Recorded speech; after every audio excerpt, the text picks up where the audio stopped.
I'm just going to give a few slides and a few words before we get started.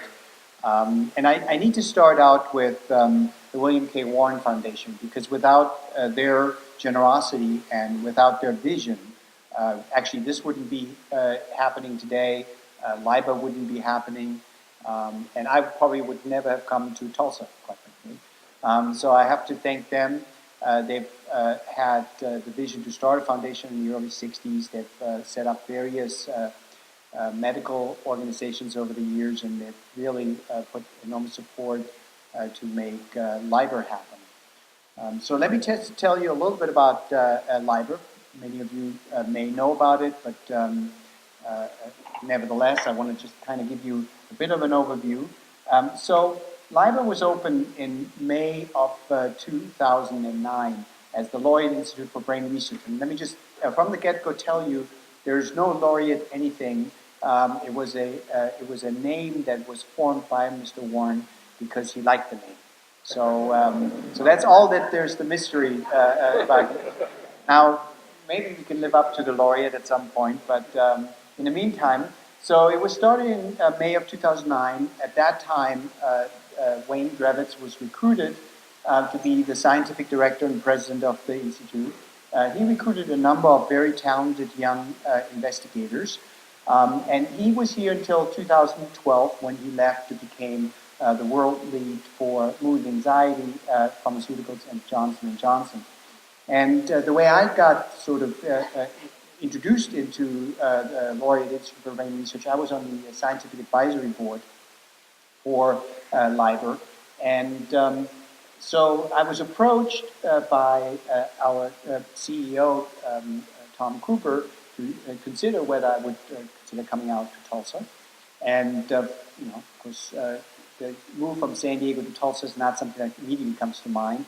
But I think that after thinking about this a little bit and thinking about the opportunity we have, I really am I'm very happy that I made the move, and I'm here. I have not regretted it. I'm here now for 2.5 years.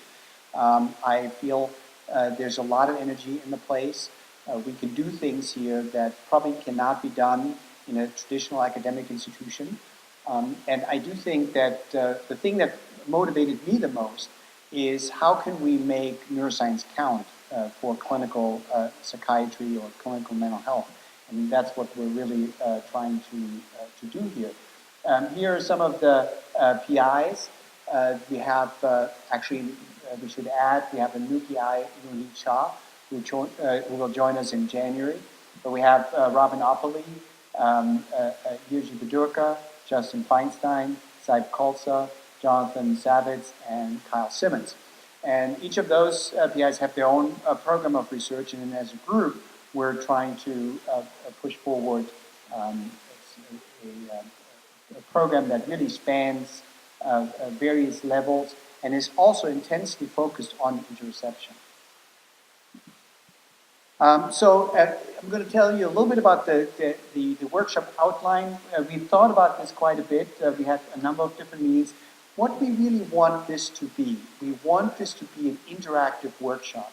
And I know for myself that sometimes I may feel a little shy or a little uneasy to speak up in a large group. And so what we're trying to do is we're trying to mix it up a little bit. So let me explain to you how this goes. We're going to have panelists for various panels, and I'll show you the panels in just a moment, that will present 5 speakers, maybe a little more, maybe a little less, for about 5 minutes each.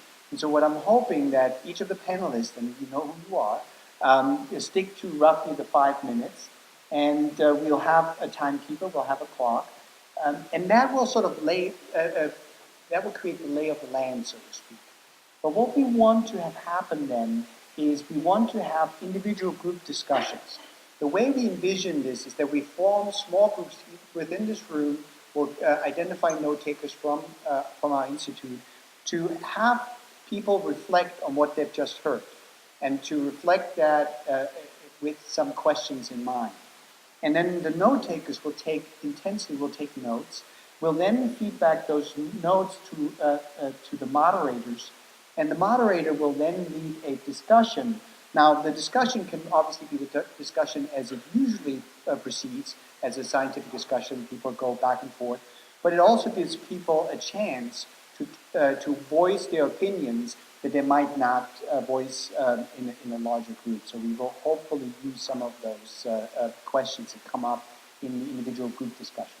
So the whole thing will take about 90 minutes, and we have a number of these sessions. This is sort of the outline of the program.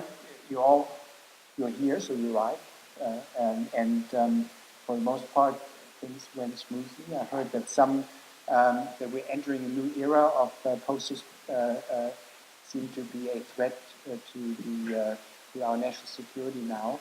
So, but I'm happy to say that we have a great IT department, and they've jumped right in, and we have replacement posters.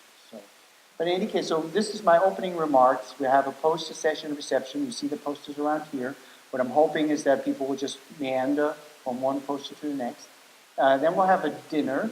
I'm sure that Saib will talk a little bit about the evening activities.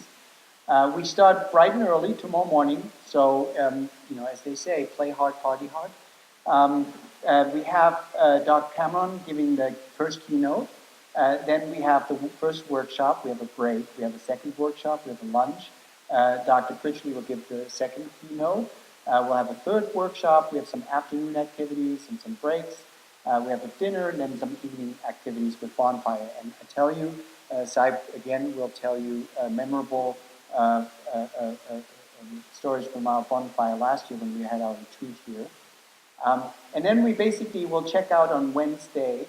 We'll have our third keynote. Dr. Adolf will give the third keynote. We have our fourth workshop. We have lunch, and we have the LIBOR open house.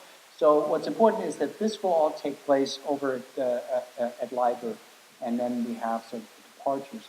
If there are any questions, if anything comes up, we have staff that will help you along the way.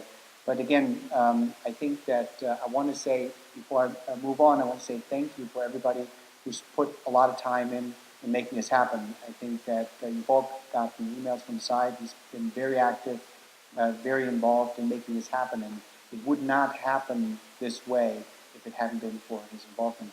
We had a committee at LIBOR that working out how to structure the workshops, and really all of the PIs were involved in that.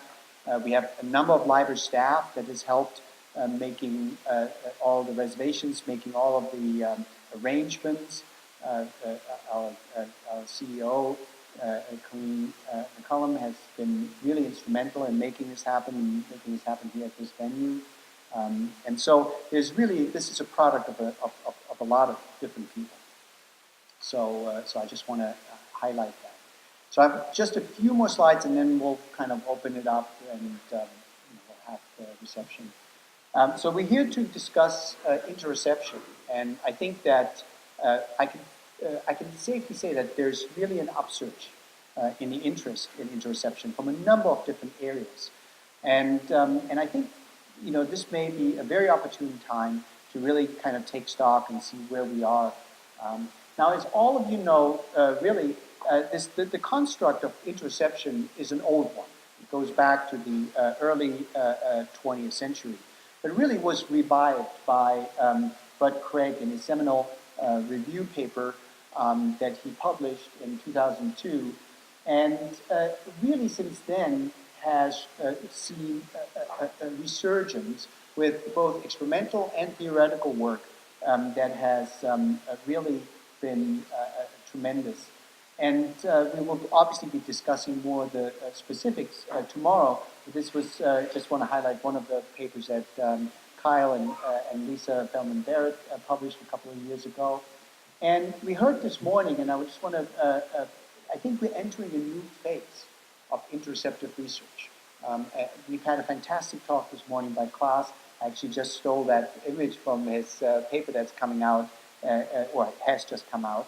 But we're recognizing, and this actually goes much deeper than interoception per se, but we're recognizing that when we are perceiving something, that we're not really passive in that process, But this is an active process, that we have expectations, and that we have expectations on multiple levels.